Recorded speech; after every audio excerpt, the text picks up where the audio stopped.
With the release of the first Dragon's Dogma 2 trailer this week, Itsuno managed to once again awaken the Dogma community and shock the world with a gameplay trailer that was far more advanced than anyone could foresee. And after my initial breakdown and walkthrough of the trailer, I've tried to dig deeper to find answers to the big questions many new and old Dogma fans are asking. In this video, I'm going to share my findings and the theories from our community, and I hope we can keep the discussion alive here in the comments as well. I will divide this video into 3 chapters where we go deeper into the new discoveries concerning story and plot, map layout and geography, weapons and vocations. Let's start off with this really interesting comment from Vex. In the trailer we see this line. It suggests there is a fake Arisen in this story, and since the character we see here is accompanied by what looks like pawns more than a council, it could be that this man stole our Arisen's identity and is using some kind of wake stone to replicate the same immortality a true Arisen gains when their heart is stolen by the great dragon.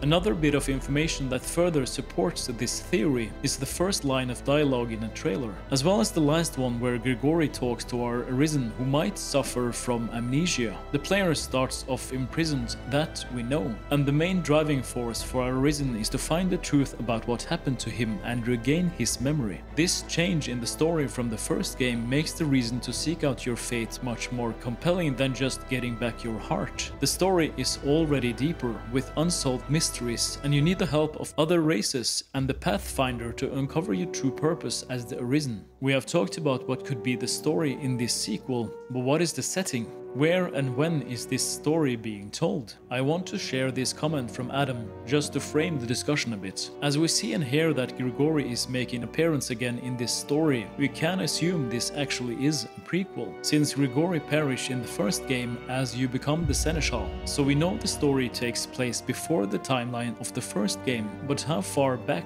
are we going? Geography and the state of buildings can tell us more about how far back in the timeline this new story takes place. In the trailer we see a building that must be the Blue Moon Tower. It's got the same level of deterioration, but its footing looks bigger and is now a part of the mainland. This could be explained with sea levels being lower in this time frame, and it would also explain why Grancis is so much bigger here, with more of the land being unveiled with the low sea. When looking at the map of Grancis and the angle we see the Blue Moon Tower from, it seems to hint that the areas north of Grancis will finally be explored. That includes Malor, Voldoa, Heartstone and Uskal. That might be the arid wasteland we see in these clips.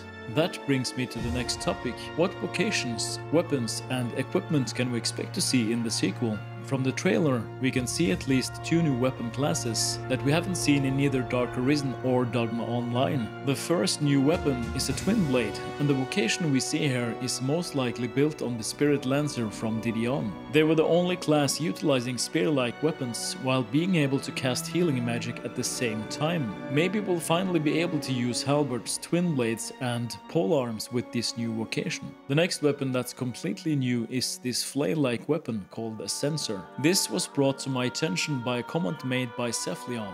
This weapon is used by clerics for burning incense and might finally open up the possibility for a cleric vocation in Dragon's Dogma 2.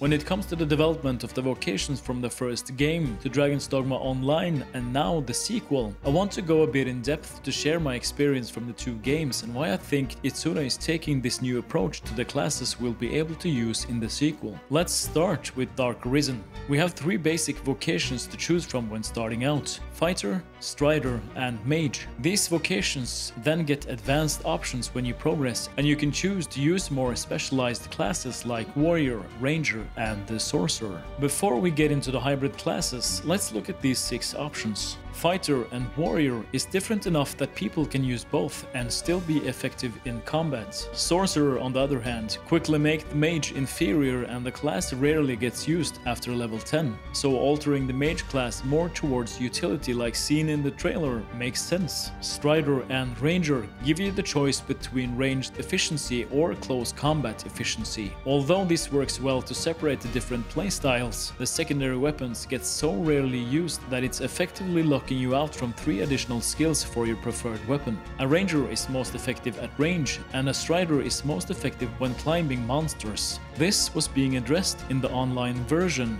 and is being further developed and tweaked in the sequel, where you completely swap out the secondary weapon for additional skills in your arsenal. The next big thing I hope they showcase is their initial moon concept and the parallel worlds stacked on top of each other connected by the rift. For now, I'll just let Itsuno cook, and I'll see you in the next one.